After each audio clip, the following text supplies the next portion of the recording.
750, 800, 600। চিংড়ি কত করে ভাই চিংড়ি? এটা একদম 1600।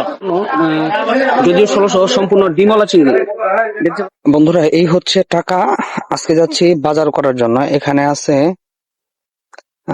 4700 থেকে বেশ কিছু টাকা কম। তো ইনশাল্লাহ দেখাবো আজকে কিভাবে কি বাজার করি। 1 মাসে বাজার করতে হবে এই টাকা দিয়ে, যে এটাতে করে ভর্তি তেল আনবো ইনশাল্লাহ। চলাচলের জন্য এই রাস্তাটাই বেস্ট মনে করি আমি।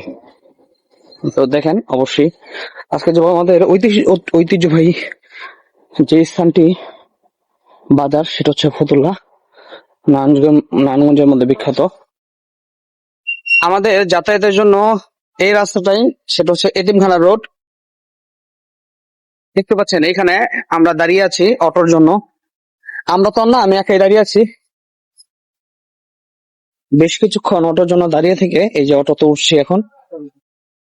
অটোতে করে যাওয়ার যে মূল উদ্দেশ্যটা আসলে যারা স্বল্প আয়ের মানুষ তারাই বুঝতে পারে। তো আজকের যে মূল টার্গেট আমাদের সেটা হচ্ছে ফতুল্লা বাজার। তো ফতুল্লা বাজারে কিভাবে বাজার করি আমরা সেটা দেখাবো। যদিও যে ফর্মাল ড্রেস পরা প্রায়োরিটি মনে করলাম না, এই কারণে আসলে লুঙ্গি পরে স্বাচ্ছন্দ্য বোধ করলাম, তাই লুঙ্গি পরে চলে যাচ্ছি। তো ইনশাল্লাহ আজকে পুরো ভিডিওটা দেখবেন। এবং কিন্তু ডে বাই ডে আমরা যে সমস্যাটা ক্রিয়েট করছি, সেটা মূল সমস্যাটা হচ্ছে এই যে পানি। আমরা রোড তৈরি করি কিন্তু পানি নিষ্কাশনের যে ব্যবস্থাটা সেটা একেবারে করতে পারি না বললেই চলে।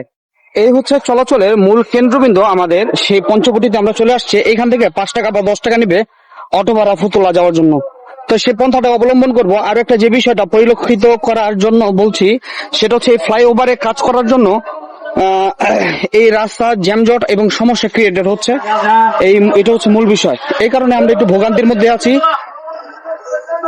এটাকে আমি ভোগান্তি মনে করছি না, এটা আসলে ব্যাপারটা হচ্ছে তারা তো আমাদের কাজকে সহজ করার জন্যই এই কাজটি করছি ইনশাল্লাহ। তো আমি এই অটোতে উঠছি। তো ইনশাল্লাহ আমাদের গন্তব্যস্থানে পৌঁছে। বন্ধুরা ইতিমধ্যে আমরা আমাদের যে ফতুল্লা কাঙ্ক্ষিত স্থান বাজার করার জন্য সেখানে চলে এসেছি। তো এখানে যে মূল বিষয়টা সেটা হচ্ছে মসজিদটা না দেখলেই না, অসম্ভব সুন্দর ভাবে তৈরি করেছে মসজিদটা, মেবি 6 তলার মতো। তো এই হচ্ছে আমাদের ফতুল্লা বাজার। অবশ্যই আমাদের সাথে থাকবেন এবং পুরো ভিডিওটা দেখানোর চেষ্টা করব। মাছ থেকে নিত্য প্রয়োজনীয় সকল জিনিস আপনারা এই ফতুল্লা বাজারে পাবেন আশা করছি। এই অটো থেকে নামা শেষ হয়েছে, এখন নামা শেষ করে আমি চলে যাচ্ছি সরাসরি যে তেলের দোকানটা, সেই তেলের দোকানে চলে যাচ্ছে। দেখি এখন তেলের রেটটা কেমন, সেই জিনিসটা দেখানোর চেষ্টা করছি। আসসালামু আলাইকুম কাকা, ভালো আছেন? তেল কত করে কাকা? সয়াবিন 195 টাকা এবং পাম অয়েল 175 টাকা করে। বন্ধুরা এটা হচ্ছে আমাদের চাউলের আড়ত, চাউলের বাজার বলা হয় আর কি, ফতুল্লার মধ্যে বিখ্যাত। তো এটা আশিক আলী ঘর। তো আমরা সালে মোহাম্মদ ভাইয়ের ঘরে প্রায় সময় আসি। আশা করছি দ্বিতীয় পর্বে দেখবেন ফতুল্লা বাজার কেন বাজারের জন্য বিখ্যাত। অবশ্যই পাশে থাকবেন।